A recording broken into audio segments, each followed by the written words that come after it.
The PHNX Sun Devils show. I'm Anthony Totri. This guy right here. That's Eric Ruby. We got DJ Caroline behind the Mac making all the magic happen.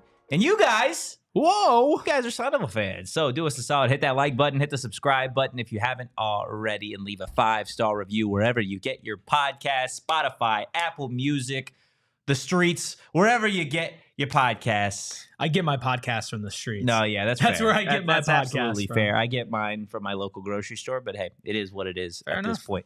Eric, we got a lot to get into today. The tail end of the show, we're going to be talking a little bit about a very unique article that was written about Herm. We'll talk about that at the tail end of the show because I think we both have some opinions on that piece. We're going to talk a little bit about the transfer portal over the last 365 days. The Athletic released an article just in terms of some of the numbers in the stats as it relates to really how the portal has changed over the last year. We're going to be talking about some potential transfer targets for the Arizona State Sun Devils. The next great Arizona State quarterback. Stop it. You're going to stop that right there. The next legendary Stop guy. It right there. To step foot in Tempe and slang the rock.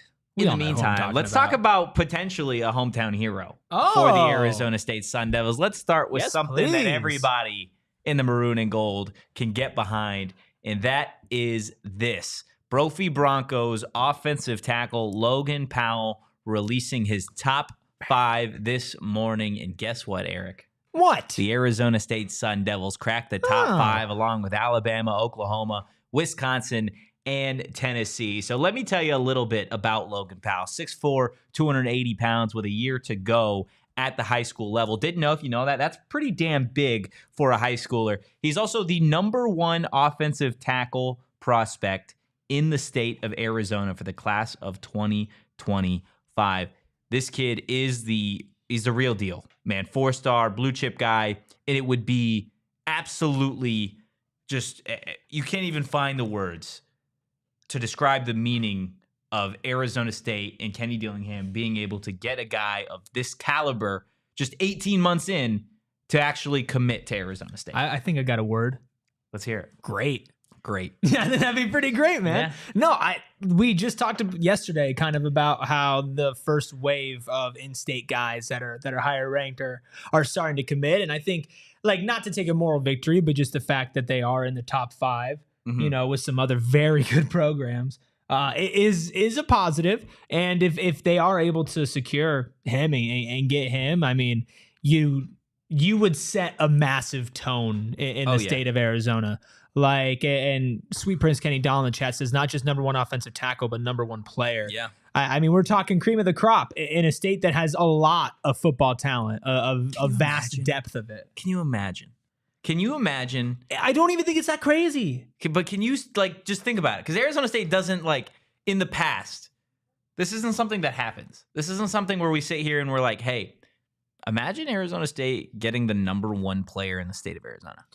Yeah, it hasn't happened, but that has been the main mission of Kenny Dillingham from the moment he stepped in through the door. Was like, I'm from here, I love here, and I know that this place has so much talent. And the #1 way that the Sun Devils are going to regain like notoriety is by getting kids to stay home. Yeah. So this is I'm not trying to downplay it, but this is kind of what I expected. Yeah. Right now, I'm not going to sit in here and be like, I expect him to go to Arizona State. I think that still might be a massive jump. It's obviously possible. I don't think it's a massive jump. No, but like to say it's 100% secured, like he has to come here. You know what I mean? Like I could see why he would look at some of the other names or schools on his list and consider it at least, right? But the fact that Arizona State's in contention is exactly what I expected. Oh my God. At this point. It would be so damn cool. It would be so damn cool if you had a 4-star #1 player in the state of Arizona, class 2025, commit to Arizona State. And I'll tell you what, if he commits to Arizona State, a class of 2025 for the Sun Devils that is already number 18 in the country and number 3 in the Big 12, that commitment right there immediately, like, that probably puts you catapults at the them. top of the It top of the Big catapults 12. you to the top. Yeah, at least very, very slightly behind Texas Tech. You jump UCF, which they're almost ahead of UCF already, and it would put you top 15. I mean, it would put you top 15. So Texas Tech, if we're looking at just points, right, they're at 152.79. Arizona State's at 138.01, and UCF's at 138.87. I mean, if you get a guy like this, you're probably threatening #1. I don't know if you're Can you for imagine sure there. after a 3-9 season? Well, like, he's coached one damn season. Yeah. He's coached 1 year. But people like him. And that's the thing, is we've sat up here for such a long time and we've sang his praises. And I know sometimes you get a lot of crap for singing the praises of a program that has had the on-paper success that Arizona State has had over the past year. But this is why you believe. Right? And obviously, tell me. I want you to sell this to me like a damn Disney movie, All Erik. right, I got you. This is why you believe, because at the lowest of lows, at a point where it seemed like there was no way out, it was just darkness. Darkness everywhere. Okay. Pain, suffering, violations, firings, losses, incompetence. It was everywhere. And then an unlikely hero, the youngest head coach in all of college football, decides, not only am I going to coach, I'm going to go home. I'm going to go to the place that I'm from, the place that I love, the place that I believe in. The Totri song Home playing in the background. The place I believe in. And not only am I going to take it and make it better, I'm going to make it my baby. I'm going to show people what it's like to care, to invest in a community. Amen. To be a man of your word who invests in the community. And you know what? This is what happens. And this is just like, this is still the beginning. It's been a year and a half. That crushes in the box office, by the way. It's coming to theaters 2026. There we go. Like, listen, it's just the beginning. There's going to be a couple sequels too, right? Like, we're laying the groundwork here. And like, I'm not going to try to overreact and do backflips because ASU's in a top 5, but like. Can you promise me something? What? If they get this kid, I want you to try and do a backflip on the show. I'm not going to do it in the studio. But we can get it on camera. I'll try. Yeah, I'll try. You have to legit try to do a backflip. Yeah. A studio. New floors. Perfect. I have done on the wood floors. I've done a backflip before. Have you? I've done a backflip Okay, before. you have to. If Arizona State. It was a long time ago. If Arizona State, Logan Powell, if you're watching this, if you commit to Arizona State, just know do a backflip. This guy right here, he's going to attempt to do a backflip, okay? And I'm telling you right now, there's no way it goes well. Hey, whoa, wait. Okay, listen, now it's not going to go great. Okay, I will tell you that. No way you landed, bro. I'd say I get close. Yeah, I probably don't land you it. hit your shins on the wood floor. I probably don't land it. Listen, if you think I'm doing this on wood, if you think I'm doing this on wood floor or concrete, you're out of your goddamn mind. Where are you? Not doing on a trampoline. You're not doing on a trampoline. I'm not letting you. No, not trampoline. I'll find a place. I got my sources. I got my locations. The middle of Sun Devil Field? If they let me, I would do that. Okay. If they let me, I would do that. Okay. Kenny, it's to you too, man. If you're able to get Logan, we got to get this guy at the 50. Maybe week one. You start. On the halftime entertainment. Marching band comes out. Sparky and Erik. Oh my gosh, that is absolutely insane. No, it would go a long way. Sweet Prince Kenny says, hatless Speedo. Brother, I need a haircut so bad. My hair is like coming out of the front. And it's not a good look. It'd be tough. It'd be tough. Good look. No, look, in all seriousness, if Logan Powell were to commit to Arizona State, it would be massive. And this already is big for the Sun Devils to have landed in that top 5 for a blue chip guy like Logan Powell.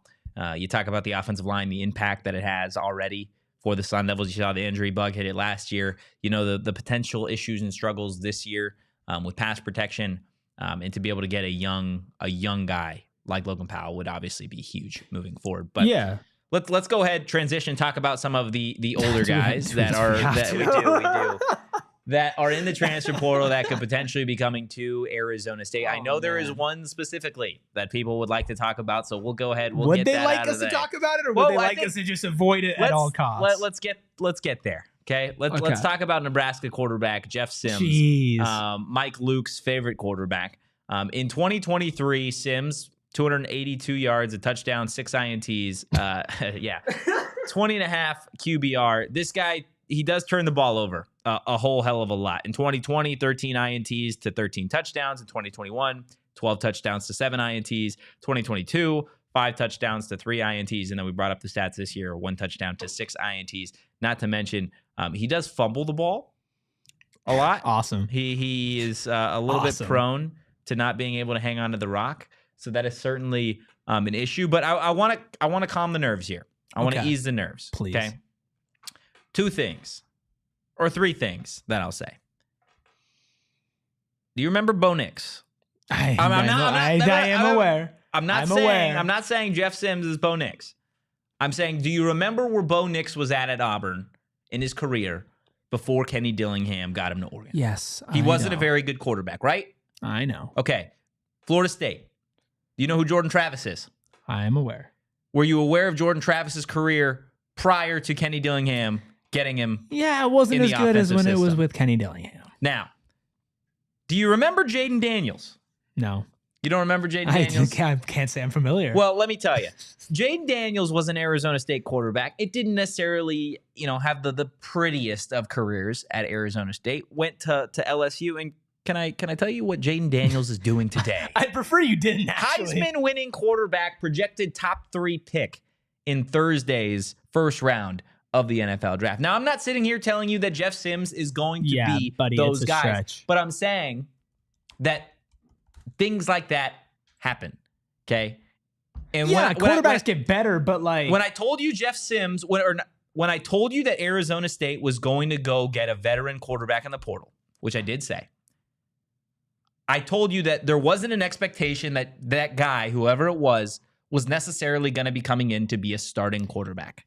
Okay. I hope not. Jeff Sims, in my estimation, is not coming here to be a starting quarterback. At least that is not Kenny Dillingham and Marcus Arroyo's thought process. Again, this is just my 2 cents on the situation. I could be totally wrong. I could absolutely be wrong. Maybe they do want to bring him in and be a huge part of the competition. I don't see that happening. What I see more so is you've got a guy in Trenton Bourguet that is a veteran leader that has been here quarterback after quarterback after quarterback after quarterback after quarterback After quarterback. after quarterback. Yeah.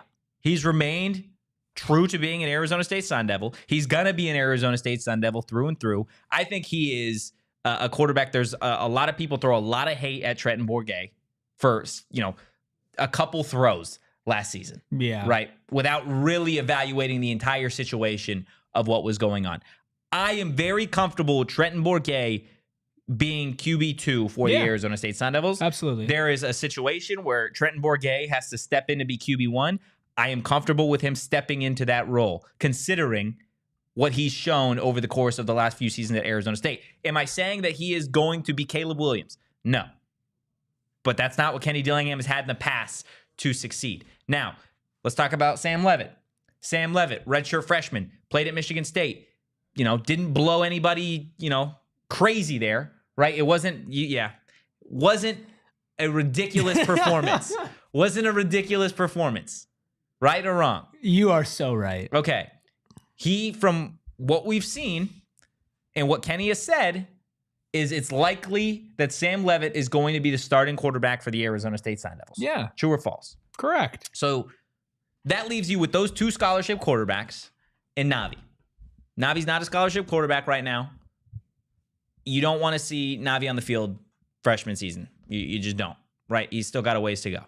So you bring in a guy like Sims that has experienced other conferences, that has played a lot of college football, good or bad. Okay? And he is now stepping into another veteran leadership role at Arizona State. Now, it could go one of 3 ways. Okay? Option 1, he miraculously has a Jordan Travis, Bo Nix-like arc in Arizona State, lands themselves a top 5 quarterback next year. Not the likely option. Not the likely option. I will throw that out there. Option number 2. He comes in. He's a veteran. These quarterbacks, specifically Navi and Sam, are able to learn a little bit, right? Just in terms of the game, the speed of it, how they can function. That's option 2. That's the option that I see more than likely. I see if Sims does commit to Arizona State, then I think he's QB3. Yeah. Third option, lost my train of thought. I mean, you're not wrong. I mean, if you're banking on him to come in and be QB1 or 2, then this is the wrong move. I also don't think he's going to be the only quarterback that they get. Well, okay, and that is kind of like a softening blow as well. That's what I do, man. I hit you with cupcakes. That's what I do.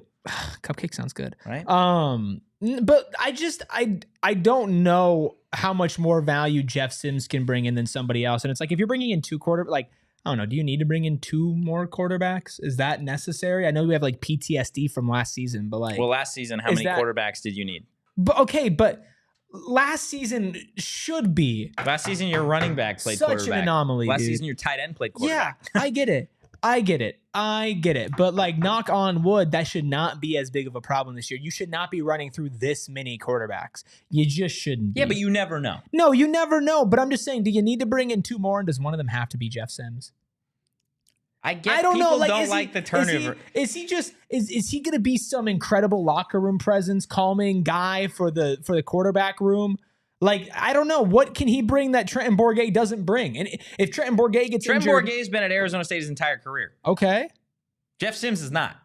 Okay. Jeff Sims has played at a couple different universities. Okay. There is...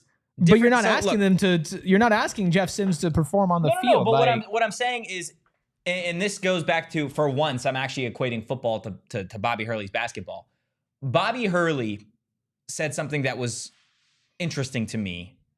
This was years ago when I believe he had just gotten Frankie Collins, in terms of getting players in the portal to your program.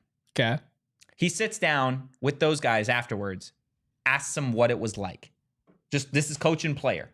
What was it like to play at TCU? What was it like to play at Michigan? What was it like to play at Nevada? Because there are different systems, there are different styles, there are different recruiting methods, there are different ways to practice, there are different ways of nutrition, there are a bunch of different ways that these programs function in college football. So from coach to quarterback, I can see that being a little bit of a conversation regardless of Kenny having been in different places. Now, if I'm Sam Levitt and Trenton Bourguet and I am trying to be the best quarterback and best player I can possibly be, is it a negative for those two to ask questions about other systems, programs, players, etc. No, it's not from a guy who's been to 2 different programs. It's not a negative, but is he the only option? Like, there are other guys that have been to other schools. And it's like he's been to Georgia Tech and like Nebraska. I gave an option in the audio only podcast. That's fair.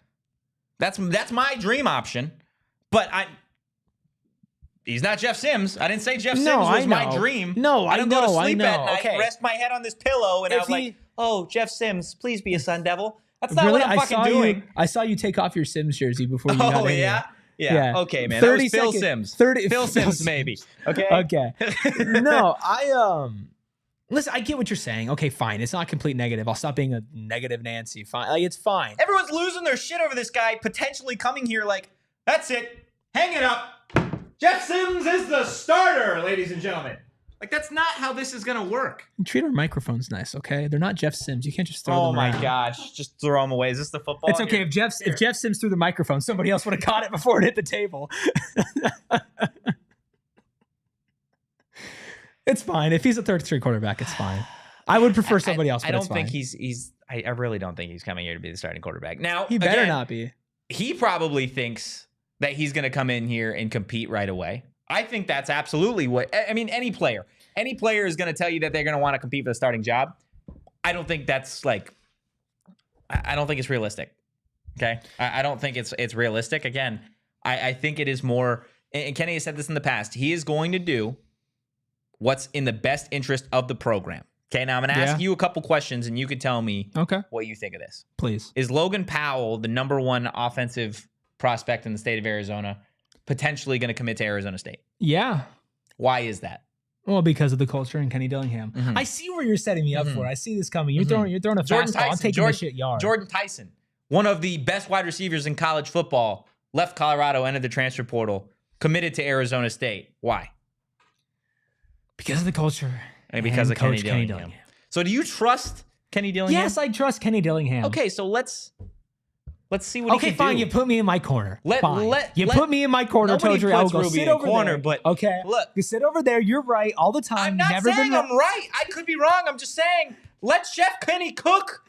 No, he hasn't cooked anything that bad yet. I get you. I understand, and I do trust Kenny. And if he does if he gets in the system, if he gets in the program, Kenny's not Matt Rule. I'm sure I'm sure he'll find a way to be positive. If there are other options, I'd prefer them, but it's not going to burn the program down. So yeah, that's all I'm saying. It's okay. You're right. He's not here to set Tempe ablaze, man. Like, it's okay. I sure hope not. He might miss and hit Mesa. Oh my God.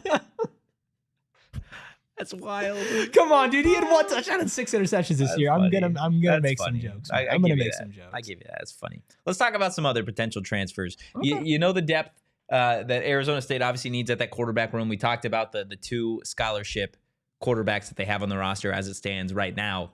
Arizona State also in play for J'Mond Tapp, a Texas Longhorns edge rusher in 2023, 8 total tackles.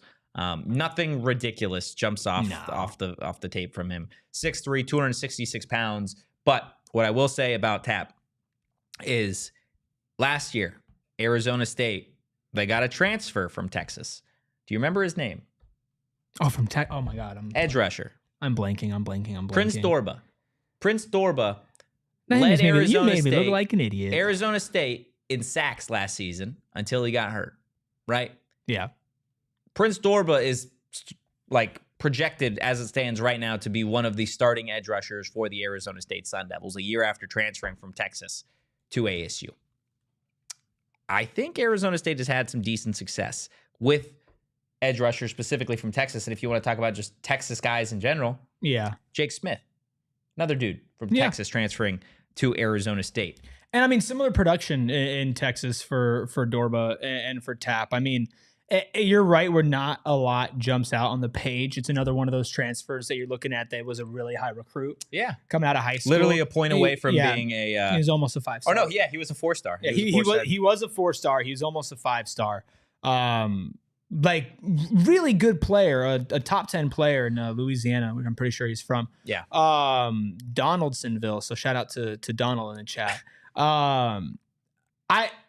I don't mind like looking into him. I'm not going to go in and like bank on just like he's going to come in and be a difference maker like a Prince absolutely. Dorba. But another transfer portal player that has a lot of eligibility left. And that's kind of been the method for Kenny is he wants to get guys in here that are going to stick around. Yep. And they're going to be here for the long haul. But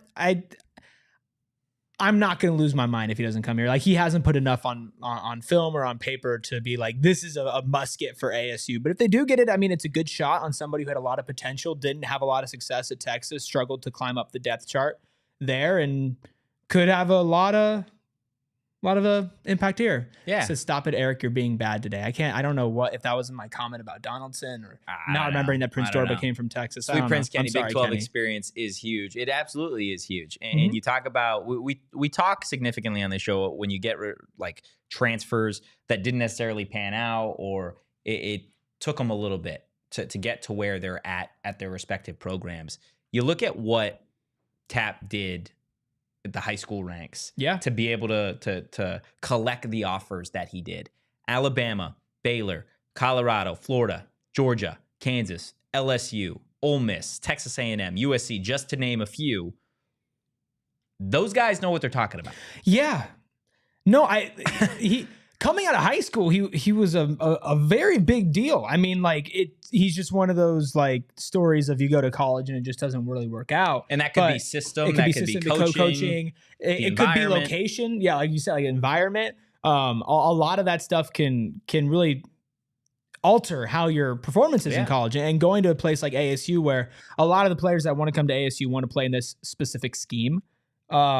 And he could be one that thrives in it as well. And I always like a 3-sport athlete or a multi-sport athlete. I like it when you kind of spread it around. I think athletically you just become a lot more diverse. He played football, basketball, and did track and field. Yeah. And so that's a good range for having really good high school tape and not a lot in college. But at the same time, like, that's kind of part of trusting in the transfer portal, is trusting that your coaches have put in the work and time and scouted the right types of players to go after. Yeah, it's super important. Again, I don't think he is coming here immediately to go out there and change the game. Right? No, but he could be a piece. Exactly. He could be a piece. I'm not saying Tapp is coming in here to put up 15 sacks. That would be crazy to assume that he would be doing that. If he did do that, I'd have to get me a jersey. But what I will say is, like, you also have to understand that Kenny sees something in these guys. You understand the depth, right? The depth and the need of depth at this edge rusher position, specifically because of Anthony Cooper going out for the season. Realistically, guys you trust, Clayton Smith. Yep. Prince Dorba. Mm-hmm. Maybe Elijah O'Neal. Okay? Couple guys. One goes down, you're in trouble. You don't have BJ Green on this roster anymore.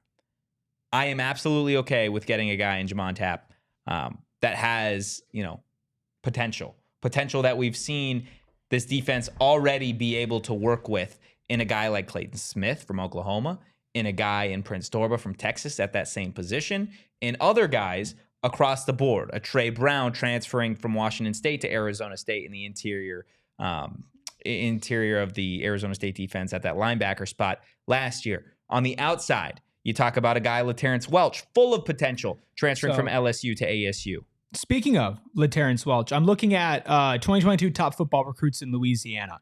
And Tapp comes in at number 10. Emory Jones comes in at number 8. You stop it. I think it's a different Emory Jones because it's with an E.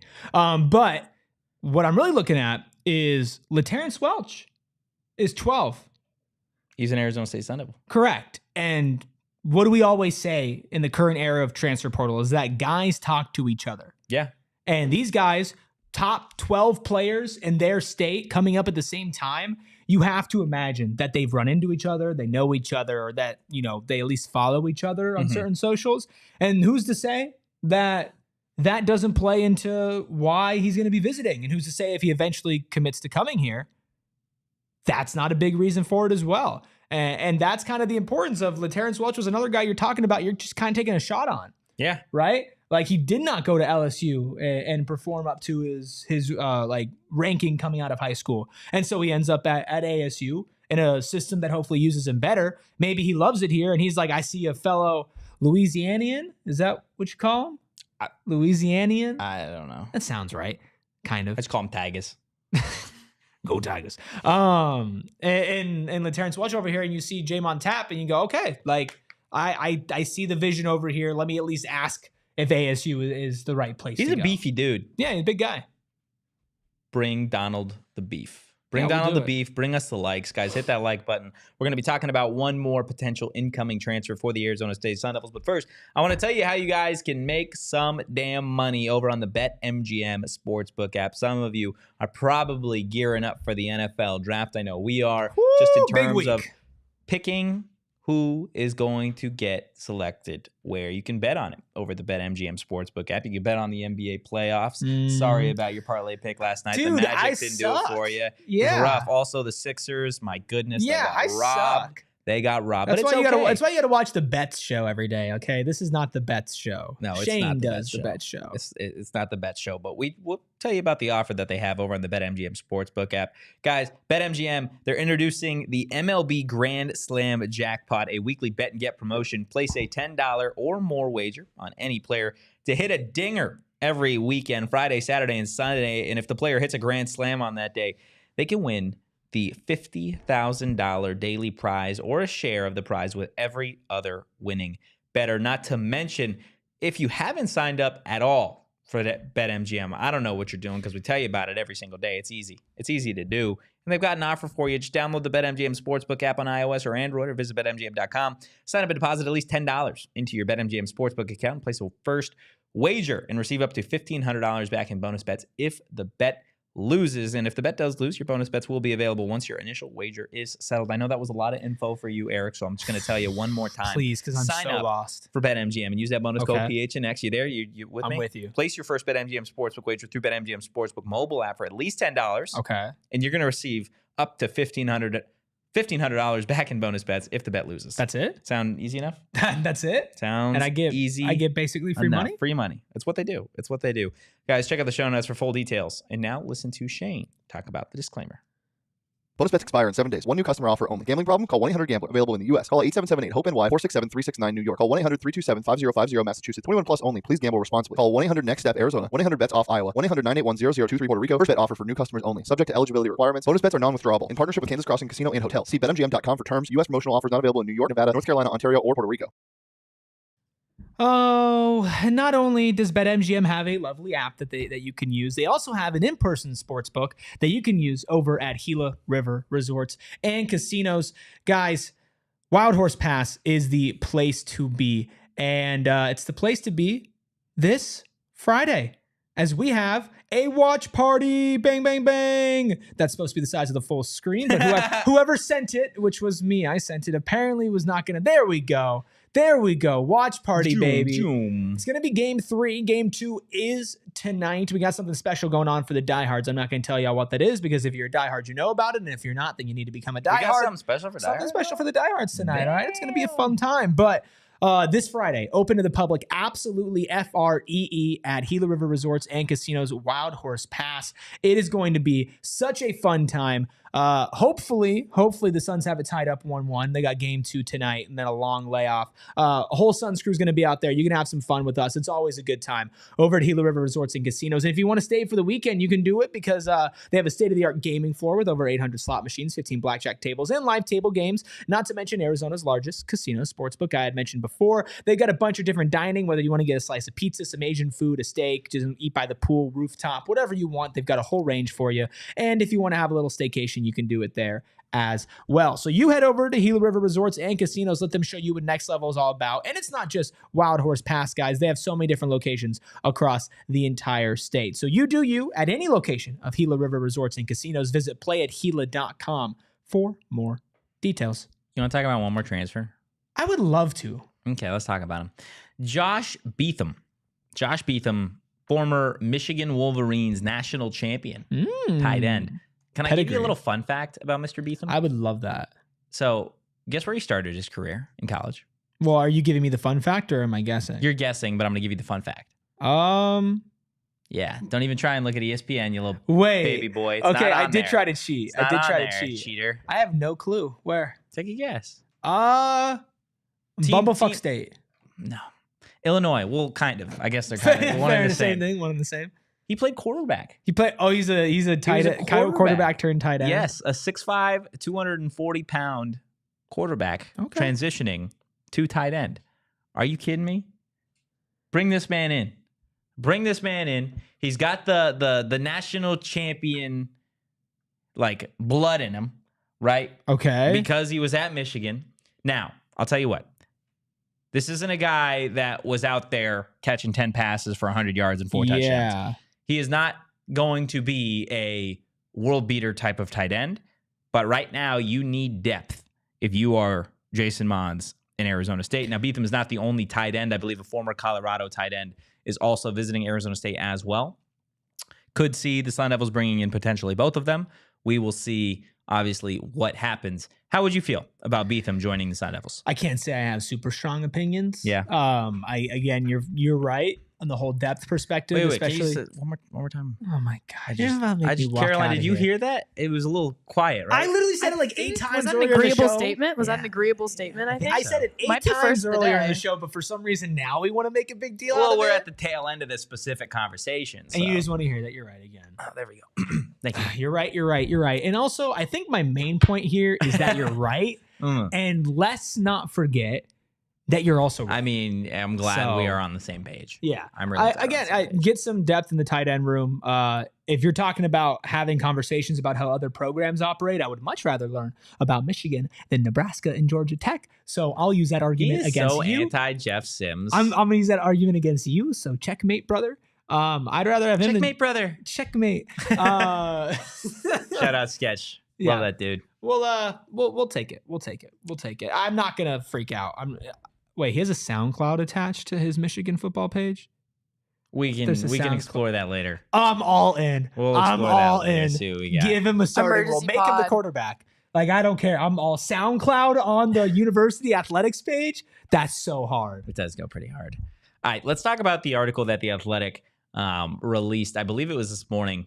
Just kind of breaking down transfer numbers in terms of the portal over the last 365 days. Now, we're not going to get too deep into the weeds of everything that the article had to say, but there are some interesting stats that I would like to go over with you. Just get your 2 cents and in the chat's 2 cents kind of on the portal, because we've seen it change, obviously, over the last year pretty dramatically.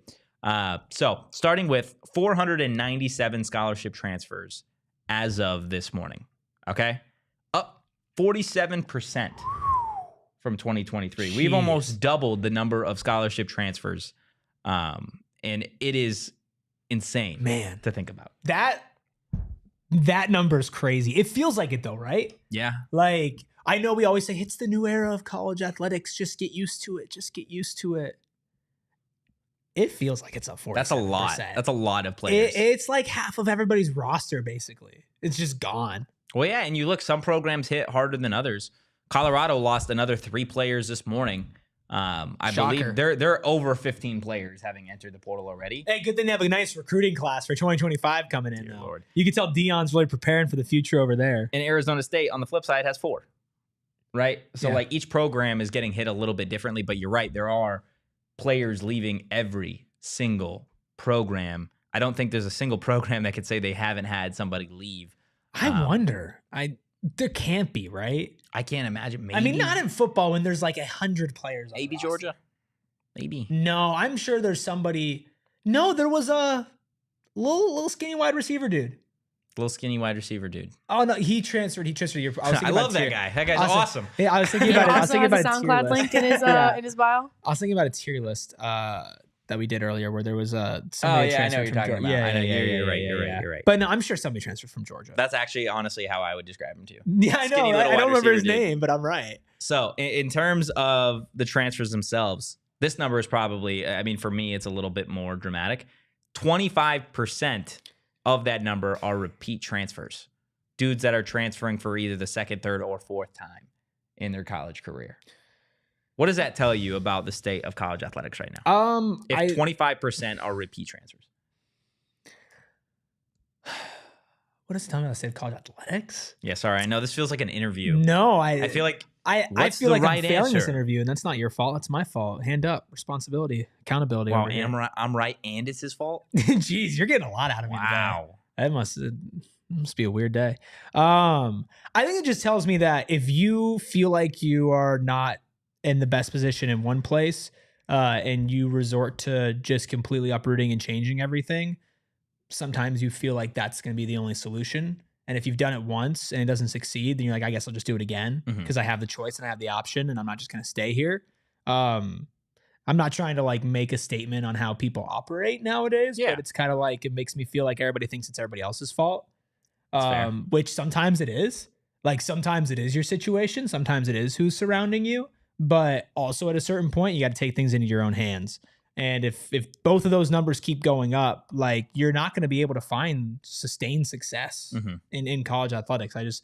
Very rarely will you be able to hop around from school to school to school, and then all of a sudden, eventually, everything works out and snaps into place for you. Yeah, I agree. And I think on another side of that, it tells me that there's a lot of bullshit going on during the recruitment process of these transfers. Yeah.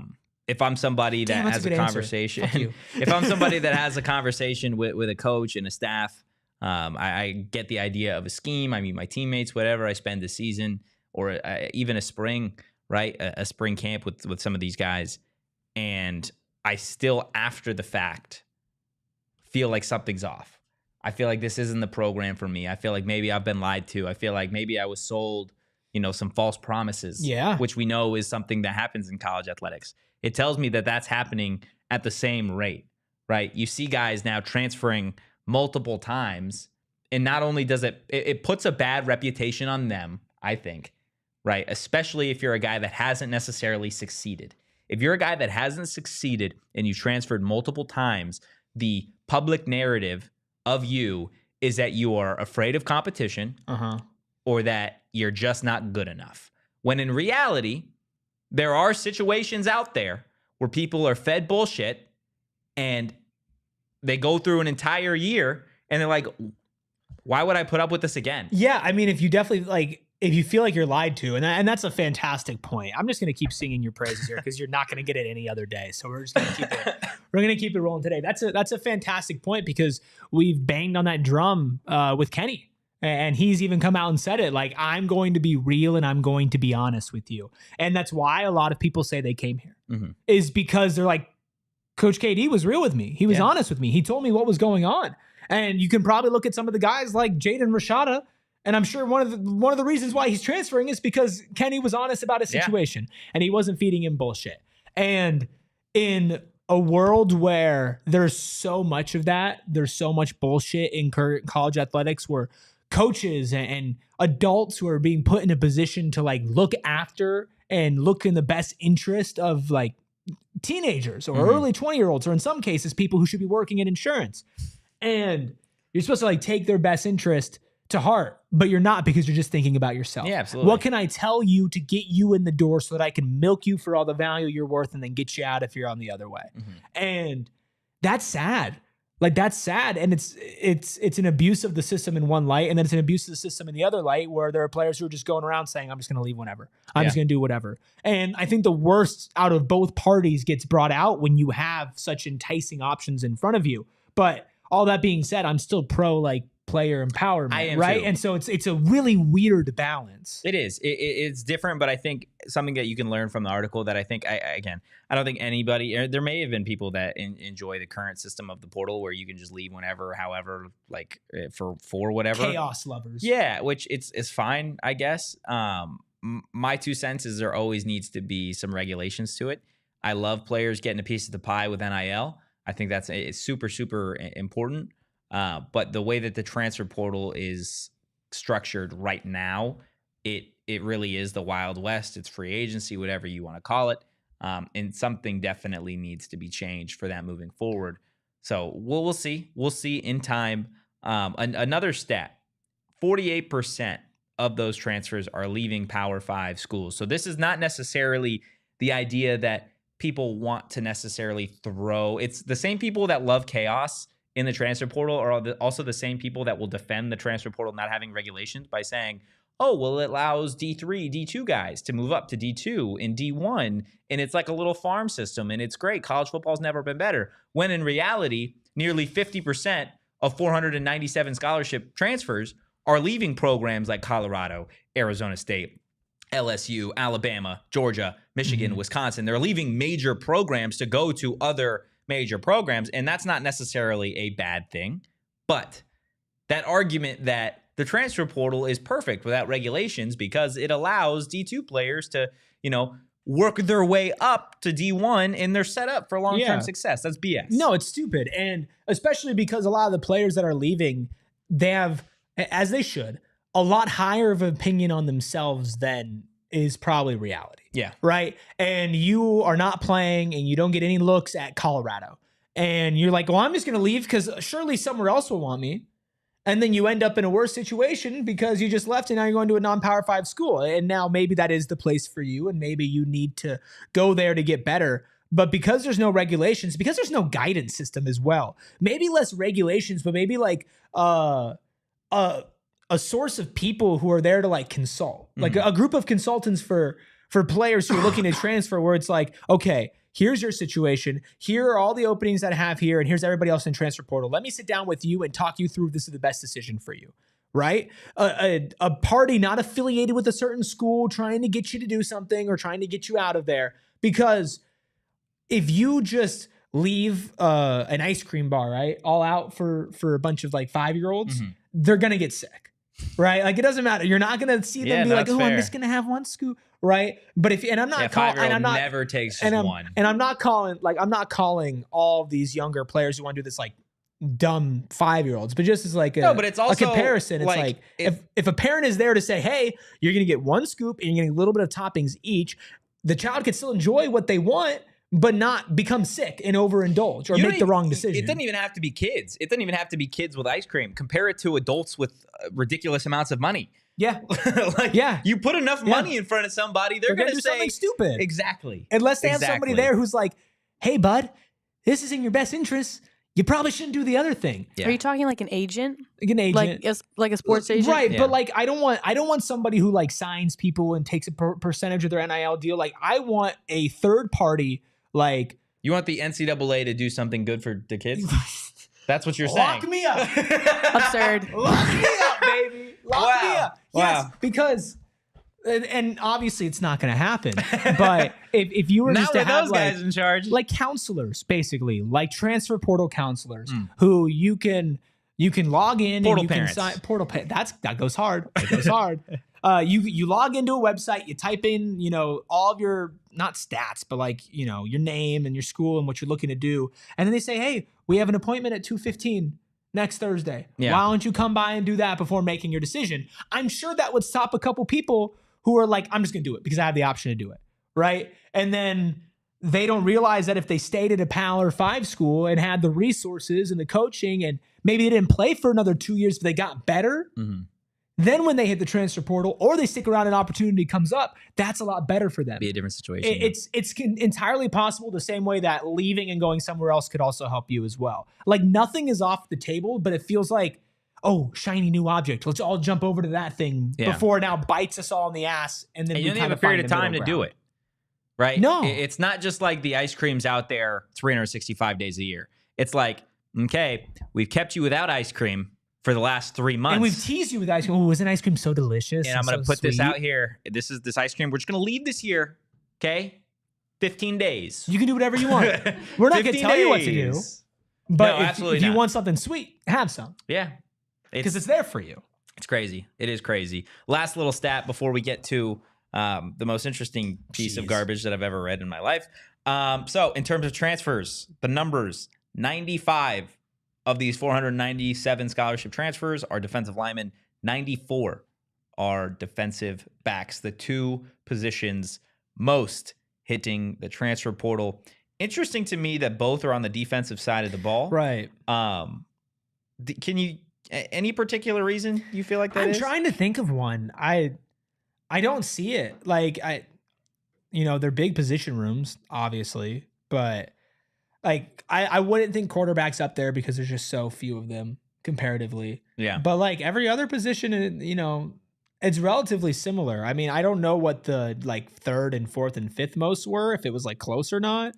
But I don't know. Defense, I don't, maybe defense translates a little bit better. Like offense, you're in an offensive system, you stick around and you learn it. Defense, maybe you just kind of understand that I can't grow in this system, or I can grow if I don't get an opportunity, or it's a lot less likely.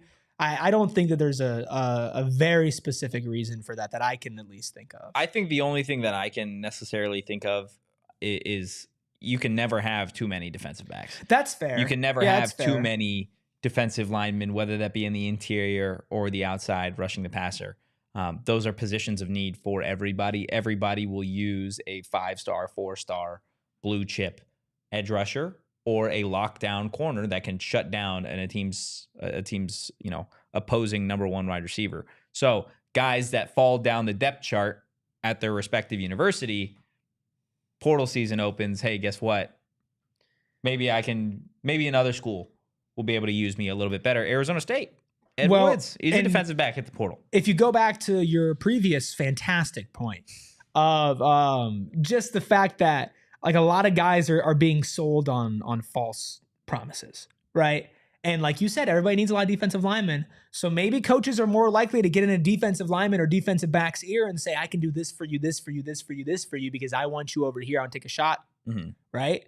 And maybe just because it's a bigger position of need and a position that people can kind of talk themselves into, like the potential side of it a little bit more and like just the raw physical aspects of it. Because if you notice, a lot of these people that are transferring coming out of high school, like 4 stars, high 3-star guys, and athletically and just from a base level, you could talk yourself into them. And so maybe coaches are just more prone to go and chase after those types of guys. That's fair. That is fair.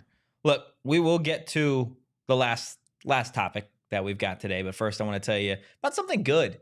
Okay? A little bit about our friends over at Circle K. Erik, I tell you every day. I stop there at least once, usually twice a day, pick up, a little drink, a little snacky snack, a little treaty. That's what I do over at Circle K. I actually filled up on my way home yesterday. Thankfully, they've got this thing called Inner Circle.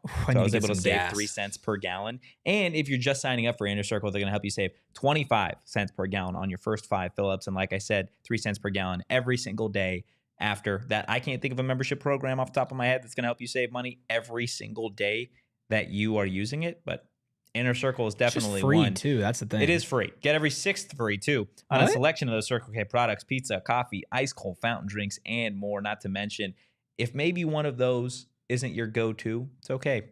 Hop into your local Circle K because they've got 1,000,005 different locations and they've got 1,000,006 different options for you wherever you go. Something for everybody at Circle K. Join Inner Circle for free by downloading that Circle K app today. Terms and conditions apply at participating locations. Visit CircleK.com for details. I know you're a Circle K guy. I'm also a Circle K guy through and through.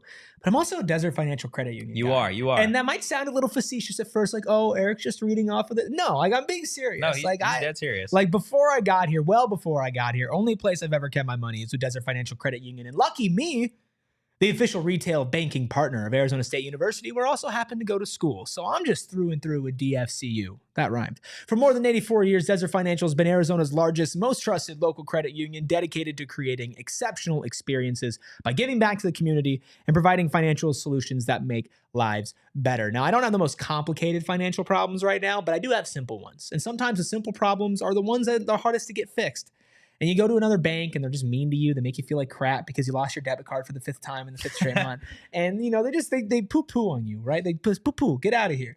Not DFCU. They're friendly, they're nice. And every other time I've actually had any questions, anything financially, they've been there for me. They've brought me like a little office room and they sat me down and ran me through the numbers. And they're very, very nice, kind people. And on top of all that, they want to give you free money. I don't know why I said all the other crap. Like all the emotional stuff, they're going to give you free money. Okay, $200 in your account right now if you open a free checking account online with Desert Financial Credit Union. Plus, you get a choice of 3 ASU Visa debit cards. Just go to desertfinancial.com/ASU to get started, get your $200, and get a card that reps maroon and gold through and through. Okay, so do we have to? We do because I'm skimming it again, and it's just blasphemous. Yeah, it's tough, man. So if you're somebody that gets upset easily, like myself, okay? I'm glad I wore a red shirt for this today. You guys need to buckle up, okay? Because new Greg Moore article just dropped, okay? Now, I'm going to give Greg Moore some credit, okay? I'm going to give him a singular piece of credit here. He knows how to piss people off, okay? He knows how to piss people off with the single card that he has used in every single article that I have ever seen. And in this one, if you haven't seen it, I believe the headline has since been changed this morning. It has been changed. So, the initial article was NCAA investigation hammers Arizona State football, but Herm Edwards never had a chance.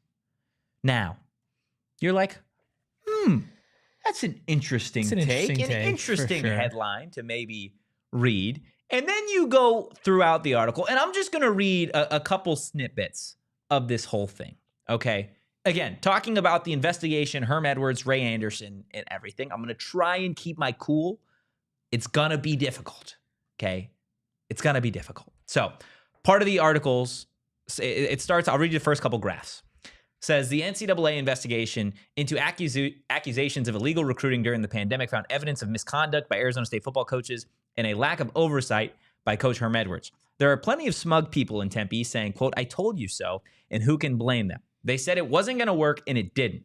I just wonder whether they'll realize their culpability in the mess this whole thing turned into.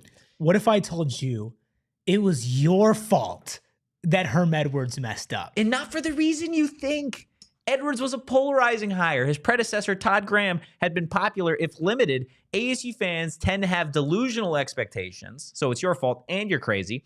And Edwards hadn't coached in a game that counted in a decade. Still, the explosion that followed the announcement was completely out of proportion and, frankly, racist. Yeah, that's the knockout blow at the end of that. And I want to before we dive into this, acknowledge that we are two white men who are going to be talking about this, and there are certain things that simply we in our position would not fully understand. That being said, we were both around when Herm Edwards was hired. I was at the press conference. We were very intimate with the entire situation. Was it beloved? Renowned? No. But it was not that reaction. The doubts were real. The doubts were, what has he done recently? Is he somebody that can come in and manage a college football program? But I've told people, I was on the train. Like, there was an overall, there was a sense of optimism and positivity. You were Team Herm. As well. And it's just, it's a tough, it's a tough look to just chalk it up to that and say that's the way that it is. And like, again, that's accounting for, there are certain things that me and you just simply can't understand due to the positions that we're in. But I don't think it's fair to just attribute that blanketly to racism. I don't think that that's fair. So again, just to recap so far in the first 6 graphs, Tempe is delusional, racist, and it's your fault that Herm cheated. Just right, that's accurate as to what we've read so far. Yeah, I would say that that's the general vibe. And I don't want to go through and read the whole thing. I think that's a little bit too much. But basically, saying that the reason why people didn't give him a chance, and that if we had given him a better chance and a more warm welcome, that he would still be around. Let me read one more. Okay, go ahead. Go ahead.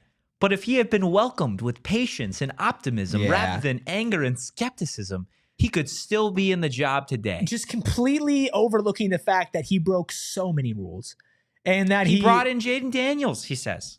Okay, what happened with that?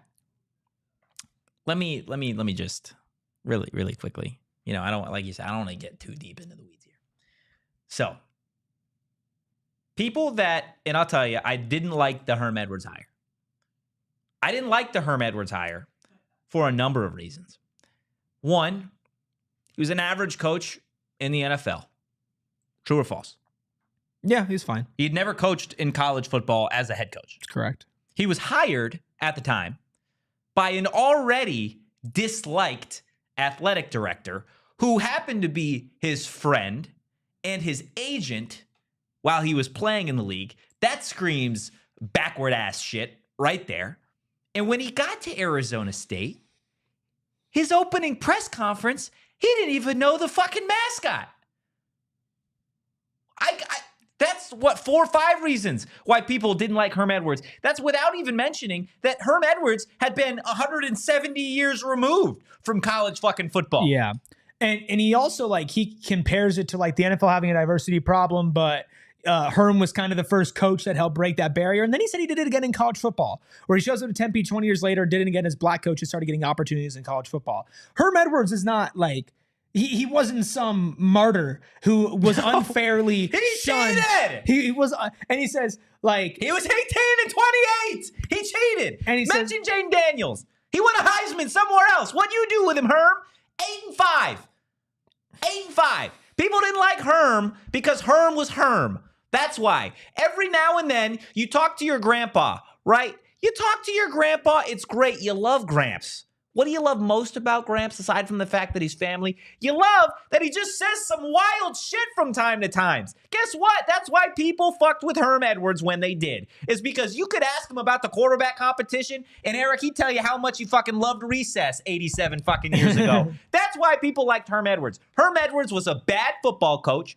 He was a bad individual to be in Tempe leading young men because he was a fucking cheater, a liar, and he didn't know, or he did know, what was happening under his nose. You pick which is worse. It's not Tempe and ASU fans' fault, okay, that Herm Edwards decided that he was going to cheat. Yeah. And so, okay. Dumbass shit. I said I wasn't going to read. Again, treat the mics with some Fucking respect. horseshit, dude. Okay, well, Totri is gone. There was one more thing that I think we should read from here. It said, but the way Edwards was greeted pushed everyone to rush the process of building a winner and apparently take shortcuts. Edwards didn't do enough to supervise and monitor the guys working for him, according to the NCAA. If that's true, that's on him. But Edwards never has been, nor can I imagine him ever being, a micromanager. He's a guy who sets the vision, then trusts his people to execute it.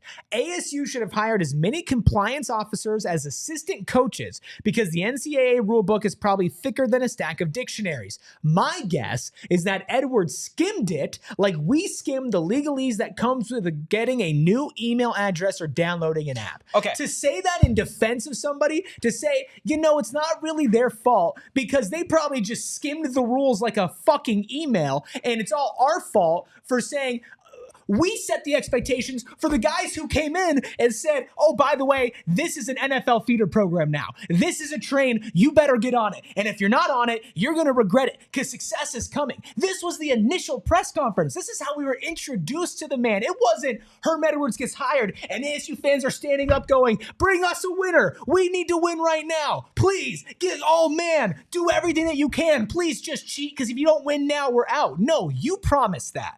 You promised that. You showed up, you did that. You built your staff. If Herm Edwards wasn't able to read through all the legalese that comes with being a head coach in college football, you either A, are not supposed to be a head coach in college football, or B, it's on him to go to your university and say, I need help. But instead, he ignored it. He made stupid decisions. He trusted people who should not have been trusted. They broke rules and he turned a blind eye. Then he got bought out and now he's getting punished just by getting his entire contract back. Like, it's stupid.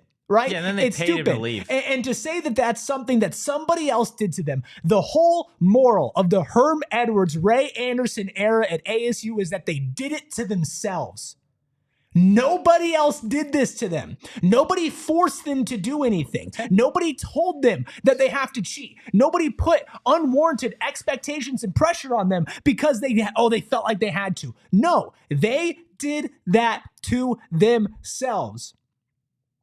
And racism is a massive issue, right? And to chalk it up to the reason why Herm Edwards didn't work out is because all ASU fans are racist and it's racist for putting the expectations on them. That's so crazy, bro. It's just, you know how many OGs I would have to take to come up with that fucking argument? Hopefully it doesn't matter how many you would take. 100 bags. I'd have to be on 1,000,000 milligrams of THC to be so high that I blame the Herm Edwards debacle on the fans. That's crazy. And the whole idea of it's ASU's fault for not hiring enough compliance officers because Herm was an old man who couldn't read the book. Herm Edwards. Look at this.